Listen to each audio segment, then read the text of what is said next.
Magnetic force on a current carrying wire. So when a current carrying conductor is placed in a magnetic field, there is an interaction between the magnetic field produced by the current and the permanent field, which leads to a force being experienced by the conductor.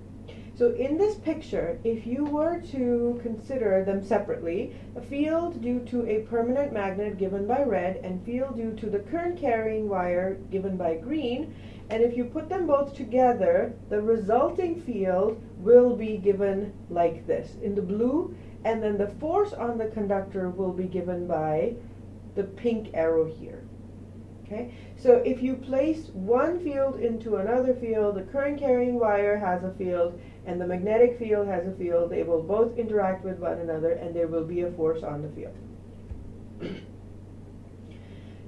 What this will do is it will bend the current carrying wire one way or the other. So for example, in picture 1, you see a current due to moving electrons. There is no current and there is an external magnetic field.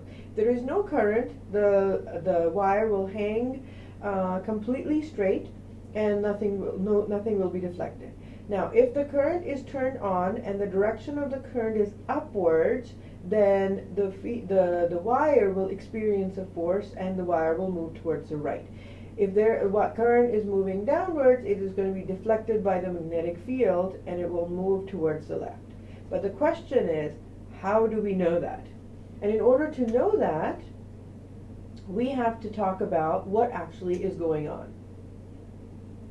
So the magnetic force of the conductor experiences is equal to the product of its length within the field and the current I in the conductor, the external magnetic field, and the sign of the angle between the conductor and the magnetic field. So one thing to remember is very, very carefully, the length L is only the length of the wire that is actually present in the magnetic field itself. Mathematically, it is given by BIL sine of theta. Or we can also write it as IL cross B.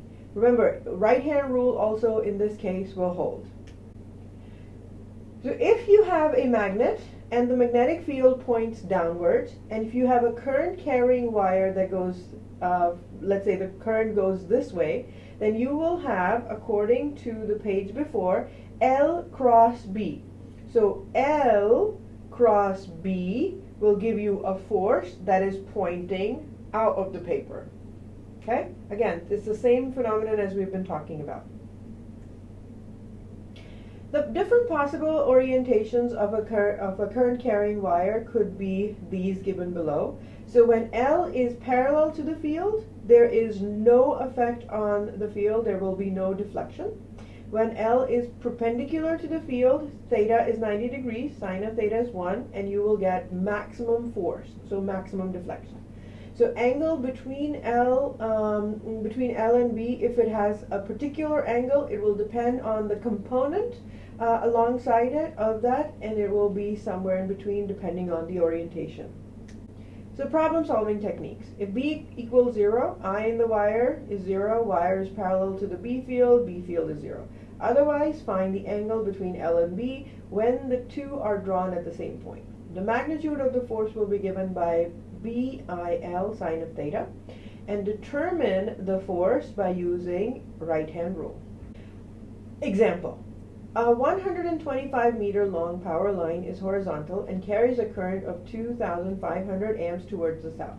The Earth's magnetic field is at that particular location is 0.5 millitesla towards the north and inclined 62 degrees below the horizontal. What is the magnetic force on the power line? The most important part of questions like these are to actually draw what it says.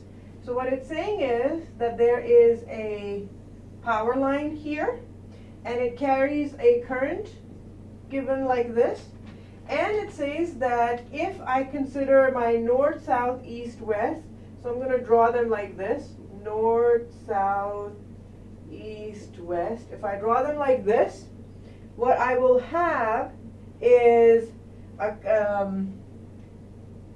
my map, and then this would be upwards and this would be downwards.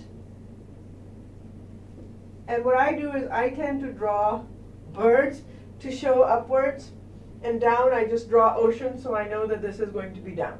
What it's saying is that the Earth's magnetic field is due north and 62 degrees below the horizontal. So sort of something like this. 62 degrees. Even though in my picture it might seem like it's north, but imagine that it is actually towards the north, but directly downwards. Okay? What it's asking me to find is the force. Okay? So force will be given by I L cross B. Okay? Which will be I L B sine of 60 degrees. Oh, 62 degrees, sorry. Sine of 62 degrees. I know I, which is given as 2500 amps. L is given by 125 meters. B is Earth's magnetic field, which is 0.5 times 10 to the 3 Tesla, minus 3 Tesla, and sine of 62 degrees. Okay? So the answer comes out to be 140 newtons. So this is the field.